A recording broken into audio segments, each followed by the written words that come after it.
안녕하세요. 대기업에서 자동차 산업과 2차 전지를 담당하고 있는 멘토 한중입니다. 자, 오늘 유니테크노 종목 여러분들 함께 보도록 할 건데요. 제 영상을 좀 꾸준히 보시는 분들은 아시겠지만 처음 보시는 분들이 분명히 계실 거라고 생각을 합니다. 이 해당 기업에 관심이 있으시거나 관련된 내용을 잘 모른다, 아니면 이 주가에 관련된 이야기를 조금 더 자세히 알고 싶다 하시는 분들은 지금부터 딱 5분 정도만 집중해 주시면 될 것 같습니다.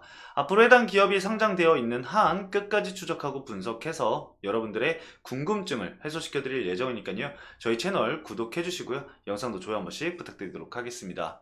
자, 그럼 오늘 유니테크는 어떤 얘기들을 좀 해드릴까 생각을 좀 해봤는데, 여러분들도 아시다시피 그 최근에 이 자사주 소각이라는 이슈와 그리고 무상증자 관련해서 이슈가 나왔었던 거를 알고 계실 겁니다. 그래서 이 해당 관련 내용에서 함께 좀 더 자세하게 알아보는 시간을 가져볼 거고요. 그리고 이후에 현재 주가의 이 저평가인 이유,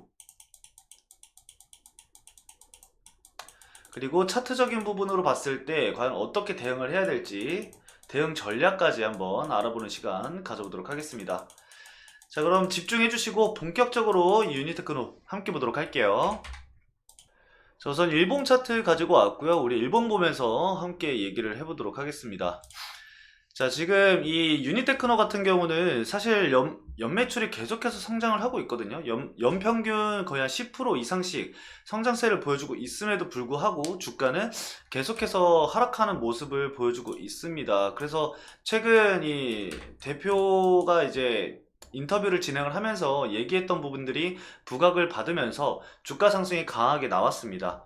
자, 근데 우리가 이 하락하는 구간을 좀 우선적으로 알고 넘어가야 되는 게 뭐냐면은, 이 하락했던 구간들이 사실 유니테크노에 문제가 있어서 주가 하락이 나온 게 아니잖아요. 거래대금도 거의 터지지 않은 상태에서 주가만 계속해서 하락세를 보였습니다. 그래서 이때 당시에 저평가였던 얘기들이 굉장히 많이 나왔어요. 그리고 이 9월과 10월 그리고 11월 초까지만 해도 이게 증시 영향이 있죠. 지수 영향이 있는 겁니다. 지수 영향으로 인해서 주가가 하락을 한 거기 때문에 사실상 이 지지 구간만 체크하는 시점이 나와준다라고 한다면은 저가 매수가 충분히 가능했던 기업이기도 합니다. 자, 그럼 평균적으로 우리가 봤을 때 22년도 6월 폭락 이후에 주가 흐름을 살펴보면은 대부분 이제 이 구간에서의 매물대가 크게 형성이 되어 있는 것을 좀 볼 수가 있습니다. 그래서 이 구간 내에서의 움직임을 어떻게 우리가 해석을 하고, 그리고 어떻게 좀 대응 전략을 가져가야 하는지에 대해서 좀 알아봐야 될 것 같습니다. 자, 보시면은 우선은 이 상한가 갔던 구간들, 여기가 이 무상증자와 그리고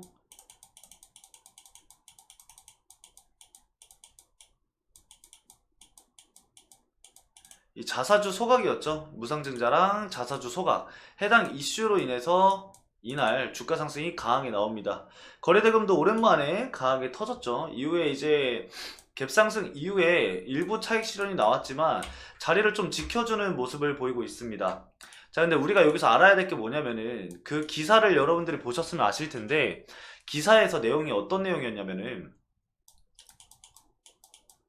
올해 진행될 가능성이 높다고 했거든요.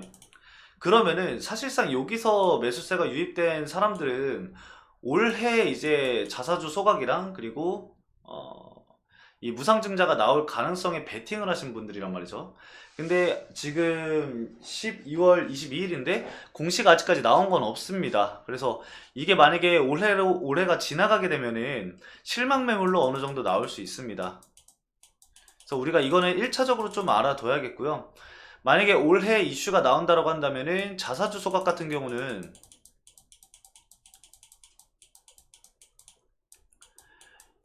16%인가 아마 그럴 거예요. 그래서 16억인가? 기사가 나왔을 때 당시에 2.6%에 16억이었으니까 지금은 어느 정도 금액적인 부분은 올라갔겠죠. 아무튼 자사주 소각은 2.16%를 진행을 한다라고 하니까요. 그러면은 이게 자사주 소각을 진행을 하면서 무증도 같이 좀 진행을 해야 하거든요. 이가 지금 유통 비율이 34%밖에 안 돼요. 이건 이제 시장의 유동성이 좀 떨어진다라고 볼 수가 있는데, 무상증자를 한다고 해서 이 유동성이 바로 늘어나는 건 아닙니다. 주가를 단기간 띄우기 좋은 거는 사실상 이 유통 비율이 적은 상태에서 주가를 띄우는 것이 가장 올바르겠죠. 그래서 제 개인적인 소견을 좀 말씀을 드려보면은, 사실상 가장 베스트의 상승은 첫 번째는 먼저 자사주가 나오는 거죠. 자사주 소각이 나오는 거죠. 자사주 소각 이슈가 먼저 나오면서 주가 상승이 먼저 추가적으로 해서 진행이 되고, 현재 박스권을 그렸던 이 구간들 있잖아요. 5천원까지의 이 구간들, 5천원 구간을 돌파를 하는 시점 구간부터 추가적인 재료가 하나가 더 나오겠죠. 자, 어떤 재료가 나올 수가 있을까요? 무상증자였죠. 무상증자가 추가적으로 나온다라고 한다면은 기존에 나왔던 상승처럼 주가 상승이 나올 가능성도 굉장히 높게 우리가 볼 수 있는 겁니다. 지금 현재 주가를 살펴보더라도 과거 저점 구간을 현재 지금 지나고 있는 상황이거든요. 이 4,000원대 구간까지는 사실 저평가 구간이라고 우리가 좀 예상을 해볼 수가 있습니다. 그래서 5,000원 구간을 좀 돌파하는 시기가 추세가 확실히 좀 전환이 되는 시점이 아닐까 생각을 좀 해볼 수가 있을 것 같고요. 수급적인 부분도 한번 좀 체크를 해 볼게요. 단기적으로 이제 박스권을 형성하고 있던 이 구간들, 20일 기준으로 좀 살펴보면은 KB증권에서 가장 큰 매수세가 유입이 됐고요. 이거는 22일 날, 즉 어제, 오늘이죠, 오늘. 죄송합니다. 오늘 매수세가 유입이 되면서 주가 상승을 이뤄낸 주 거래원이라고 생각을 좀 해주시면 됩니다. 오늘 상승 견인을 KB증권이 진행을 했다. 이후에 이제 볼 수 있는 게 모건스탠리인데, 모건스탠리랑 이제 뭐 신한투자증권까지만 우리가 유의미한 매수세가 여기서 유입이 됐다라고 좀 볼 수 있을 것 같아요. 지금 이 단기적으로 박스권을 형성하는 이 구간이 KB증권이랑 그리고 모건스탠리 그리고 신한투자증권의 물량으로 현재 단기 박스권을 형성을 하고 있는 거다라고 보시면 될 것 같습니다. 자리는 최대한 이 KB증권이 지금 받쳐주고 있기 때문에 4,000원 이하로 이제 주가 하락이 나올 가능성은 아직까지는 좀 적습니다. 근데 이 구간에서 만약에 KB증권의 매도 물량이라던가 이 모건스탠리의 매도 물량이라던가 신한투자증권의 매도 물량이 나온다라고 한다면은 자리가 이탈이 나올 수가 있겠죠. 그래서 수급적인 부분들은 제가 말씀드렸던 이 KB증권, 모건스탠리, 신한투자증권을 좀 유심히 지켜보셔야 될 것 같습니다. 그래서 이 구간들 지켜보면서 과연 제가 말씀드렸던 이슈들이 그대로 나오는지 함께 좀 살펴보도록 할 거고요.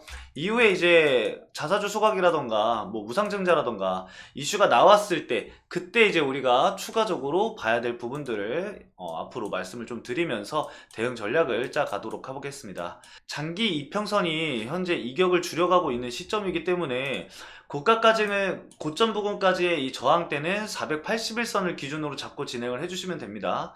그리고 121선과 241선 위에서 주가가 놀면서 481선과 이 241선 그리고 121선의 이격도가 줄어드는 시점에서 거래대금이 어느 정도 들어오면서 주가가 481선을 돌파하는 시점에서 주가 상승이 강하게 나올 가능성이 굉장히 높다라고 볼 수가 있겠습니다. 이런 돌파 시도가 나오는 시점이 제가 봤을 때는 자사주 소각 이슈라던가 무상증자 이슈가 나왔을 때가 아닐까 생각이 듭니다. 그래서 여러분들 이 부분은 꼭 참고해서 대응 전략을 짜주시면 좋을 것 같고요. 제가 앞으로 추적을 하면서 여러분들에게 함께 대응할 수 있도록 이슈가 나오면 바로바로 말씀을 드릴 테니까요. 저희 채널 구독 한 번씩 부탁드리도록 하겠습니다. 자, 유니테크는 오늘 여기까지 말씀을 드리면서 마치도록 하겠습니다. 해당 영상도 시청해주신 여러분들 너무나도 감사드립니다. 감사합니다.